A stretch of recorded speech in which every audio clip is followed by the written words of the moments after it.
Niloloko tayo nitong mga ito eh.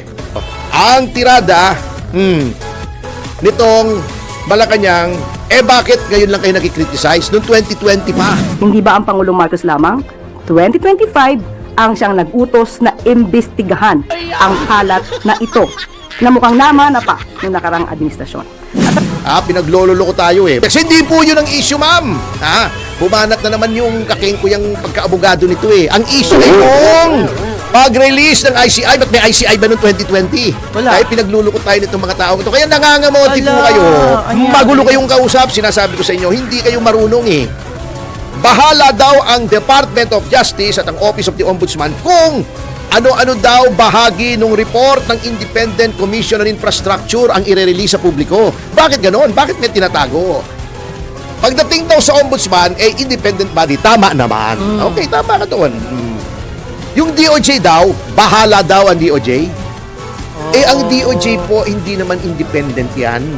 Ang DOJ po ay, ang namumuno dyan ay sekretary na alter ego ng presidente, subject po sa order ng presidente. Kung gusto talaga ng Pangulo ng transparency, i-release niya. I-release niya. Paparelease niya. Bakit ayaw? Anyway, eto nga, alam nyo, pinag-uusapan nga namin magulo itong ating gobyerno at parang hindi alam nitong gobyerno ang gagawin. Ito mo, Kengkoy, ha?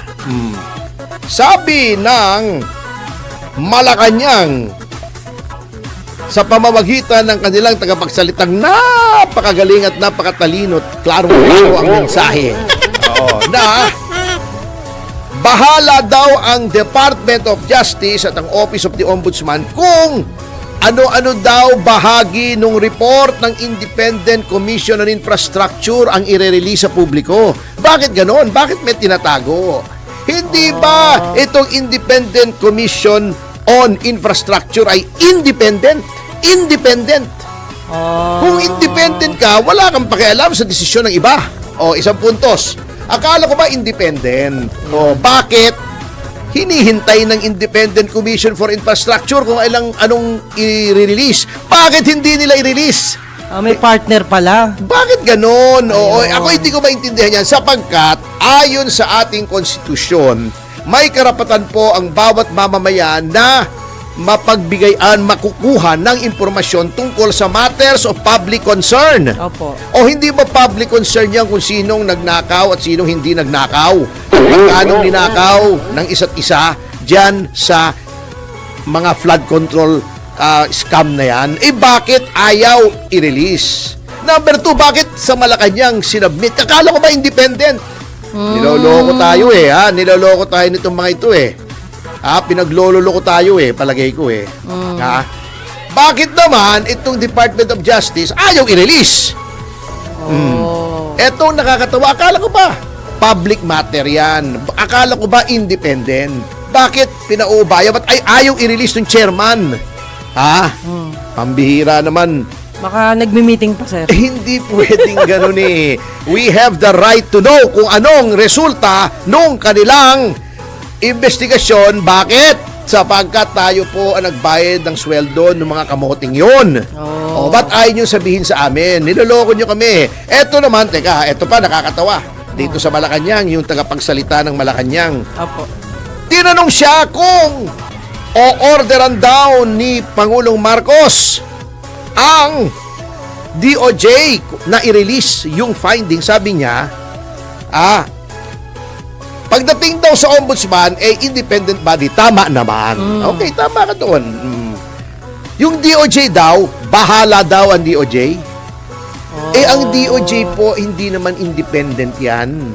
Ang DOJ po ay, ang namumuno dyan ay sekretary na alter ego ng presidente, subject po sa order ng presidente, tao ng presidente. Hindi mo pwedeng sabihing bahala ka. Kung gusto talaga ng Pangulo ng transparency, i-release niya. I-release niya. Paparelease niya. Bakit ayaw? Yun ang tinataka ko. Bakit, bahala ka na.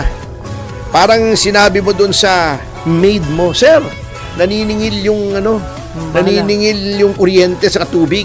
Babayaran ko ba? Sabi mo, sabihin mo, bala ka. Balak. Bakit yun? Ang Bakit tanong- bahala ka? Ikaw magdidesisyon, hindi yung maid mo. Opo. Pero ang Oh. tanong, si Pangulong Marcos aware ba sa sinasabi ninyo? Hindi ko alam. Yun. Ay, oo, nasisira siya. Parang lumalabas. Ha? Eto, sabi pa ni tagapagsalita, out of respect for them, it's now up to them. Hindi po, it's not up to them. It's up to the Constitution. Ang konstitusyon na nagsasabing, ibigay nyo sa amin ang findings dahil matters of public concern yan.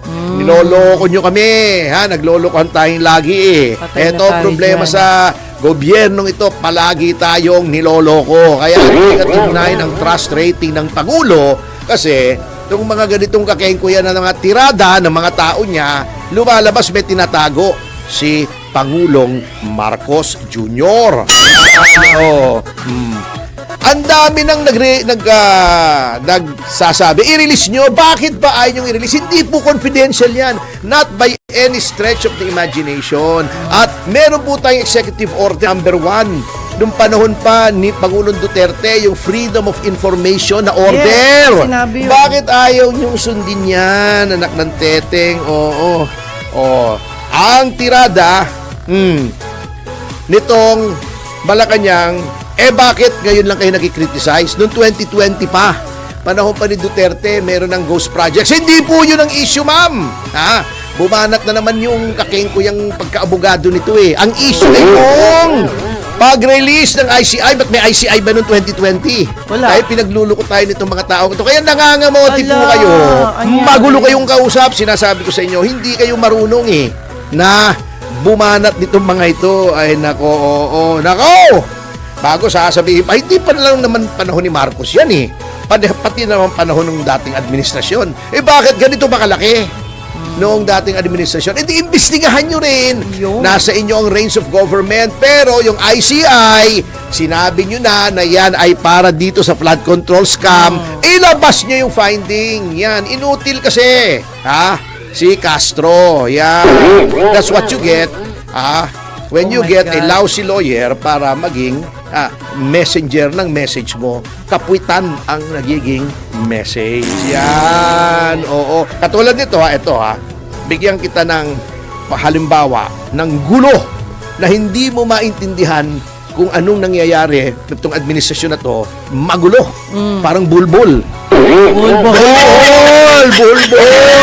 Baka maiba yung ano nila, Hindi, pandemic. mabilis lang talaga kasi akong magsalita.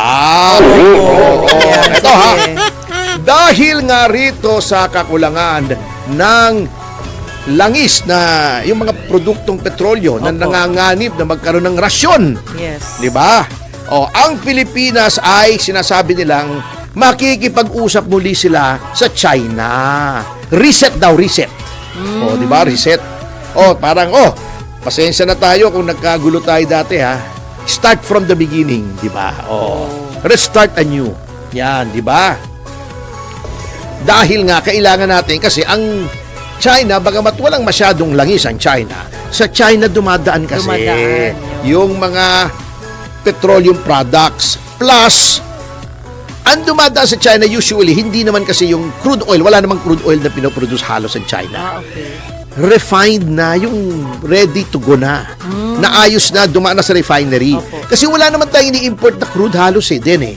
Yung mga refinery natin hindi na ganun karami. Para crudo, tayo pa magre-refine dito sa Pilipinas. Maliliit na lang yung mga refineries natin. Ang ini-import natin yung diesel na, Ready to use na. unleaded na, di ba? Yung premium na, ready to Opo. use, tama Opo. ka. Oo. So sabi ni Foreign Undersecretary Leo Herrera Lim, nag-meeting sila sa Guangzhou sa China. Oh. Parang sabi nila. Bati na tayo. Hindi, sabi niya, di ko nais na magkalayo tayo. Ayun. Nagselos ka at nilayuan mo ako. Tayo na. Kaya sabi niya, sorry na, pwede ba? Oh, yeah. Buhay ko'y nasa iyo, matitiis mo ba ako, baby? Oh, yeah. Sa nang magtampo. Sorry, pwede ba? Oh, diba? Ano sa China Oh, yun? yeah. Sorry, pwede ba? Ha, solid tayo, bati na ha. Pwede, pwede. tayo Jim Paleres. Solid bati pwede. na, bati na. Ayos ko. Oo, anyway. Pwede naman yan. So, nakikipag-usap tayo sa China. Opo. Yan. At, Ang sagot? yan. Sagot? Ang ating pinag-usapan ay hindi lamang yung tungkol sa langis. Opo. Strategic, political, pati na yung West Philippine Sea, security issues, chuchu-chuchu. Oo, yan. Okay. So, nag-uusap. Parang nakikipagbati na, di ba? Okay. Yung Malampaya Project, pinag-usapan. International law, yan. Mga bilateral So, mechanism, yung bilateral meaning Opo. both sides, Both ano? sides. Oo, di ba? Pag unilateral, isa lang. Oo, isa pagka yung one way, di ba? Opo. Pag two ways, bilateral. Oo, Bilateral. bilateral nga! Alin na naman yung dinig ko. Okay, oo, bilateral. Oo, mali lang yung basa ko. Oo. Oh, yan. Bilateral. Oo, yan. Sige So, ba? okay, nakikipagbati tayo. Opo, sige. Yung ating DFA na siya po yung instrumentality ng ating gobyerno Ayun. na nagseset ng foreign policy. Opo, Of course, yan. Okay. always is the president that sets foreign policy. Ayan. Kung sinong babatiin, sinong aawayin, di ba? Kaninong may Opo. diplomatic relations. Kasi under the Constitution talaga, ang gumagawa ng foreign policy ay presidente. So on one side, yung DFA natin, Opo. kasi yung Secretary of Foreign Affairs, syempre, again, alter ego ng presidente yan. Parang yung pinag-uusapan natin kanina, na yung DOJ, alter ego rin ng president, inuutusan ng presidente yan. Under the direct control of the president. Ito ang natatawa ako dyan. Bakit yung armed forces, na ang Pangulo naman, ang Commander-in-Chief under the Constitution, ay ginugulo naman yung pag-uusap ng DFA at ng China. Doon yan ang hindi ko maintindihan. Talaga? Yung armed forces, ha? Ito mo, sinabi nitong si Rear Admiral Roy Vincent Trinidad, ang tagapagsalita ng Philippine Navy tungkol sa West Philippine Sea. Ha? Sabi nila ay, huy, nakipag-usap kayo sa China. Ingat kayo. Kasi walang kwentang kausap ang China. Magulo, di ba? Sinabi niya yun? Ito, ayan ha. Oh, Rear Admiral Roy Vincent Trinidad called for caution, saying history has shown a difference between talk and action when dealing with China. Oh my God. Sa mga tuwid bagayan, sabi niya, oy, ingat kayo ha. Ang China, malabong kausap yan. Iba yung sinasabi sa Iba yung ginagawa. ginagawa. Paano matutuwa ang China? Mali On one yun. hand, nakikipagbati yung DFA. Oo. Eto namang Rear Admiral lang, ha? Ng Armed Forces na wala naman tong kinalaman sa Lagot foreign pa. policy. Bakit nakikialam? Eto sabi niya, ha? The Chinese Communist Party, ito, direct quotation to, Opo. is not a reliable partner on the negotiating table. Oh. Parang sinabi mong, oy, hindi mapagkakatiwalaan ang China. Sino ka para sabihin yan? Samantalang yung DFA natin na siyang pagpasunod o Opo. implementing agency ng foreign policy ng ating Pangulo ay nakikipagbati sa China. Ay, hindi sila nagkakaintindihan Yun dalawa. nga, hindi pwede yun. Alam mo kung ako Ano presidente, yun? Oo. isa-sanction ko itong si Trinidad ba? Si Trinidad eh.